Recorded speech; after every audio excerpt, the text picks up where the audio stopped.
Every single day you see it in the news, according to a new survey, right? Well, stop. Seriously, throw those headlines straight in the trash. The data you trust, it's actually built on a massive, unspoken illusion. Today in this explainer, we're breaking down a brilliant study that utterly destroys our trust in self-reported data.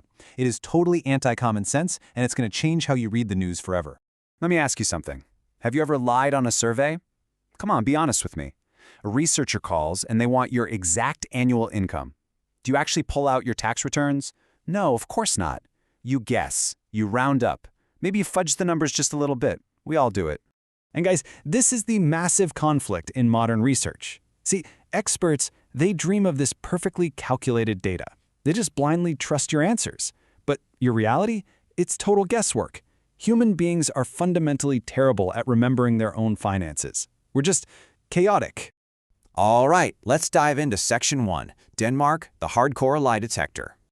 So how do you actually prove people are lying? Well, you go to Denmark. The Danish government automatically tracks literally every cent you make. Employers, banks, pensions, they see it all. The methodology here is brutal and incredibly simple. Step 1, randomly call 6,000 citizens. Step 2, secretly pull their infallible tax records. And Step 3, expose the exact gap between the story they told and the cold, hard reality.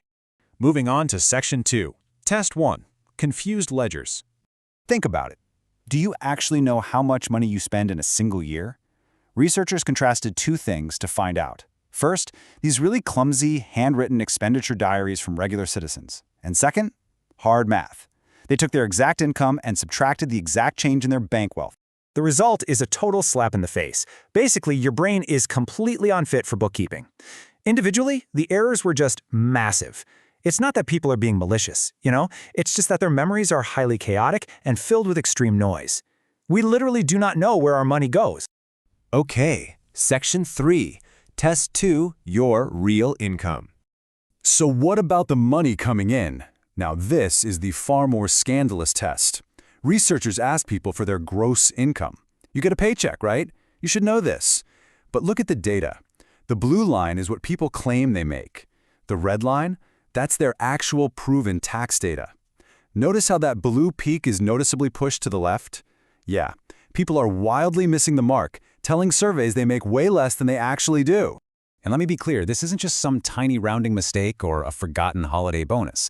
Seeing this side by side, it's a massive, scattered wall of financial self-deception. The gap is completely systemic. The data absolutely proves that survey income is fundamentally biased and extremely noisy. If we translate all this dense academic data into plain human nature, it means this. We collectively pretend to be poorer than we actually are. It's crazy, right? We forget bonuses, we ignore capital gains, we just inherently shrink our own financial footprint.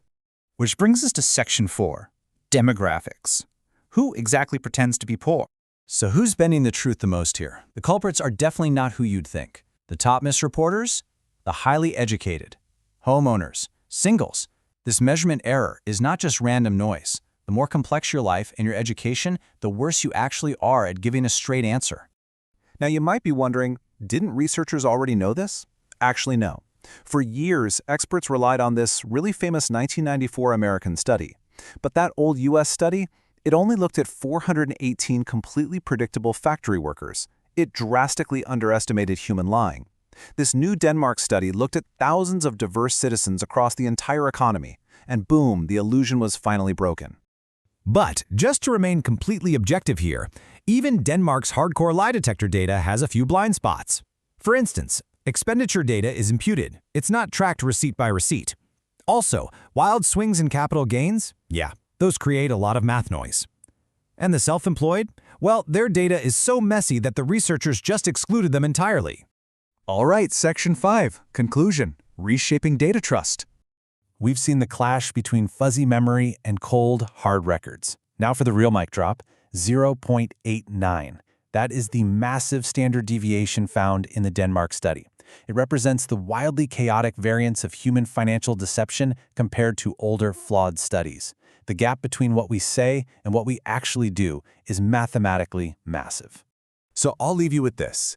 Next time you're scrolling your feed and you see a bold headline declaring, according to a recent survey, are you still going to believe it? Because now you know the secret. We are terrible bookkeepers, and we all pretend to be poorer than we actually are. Thanks for joining me on this explainer. Stay curious and always question the data.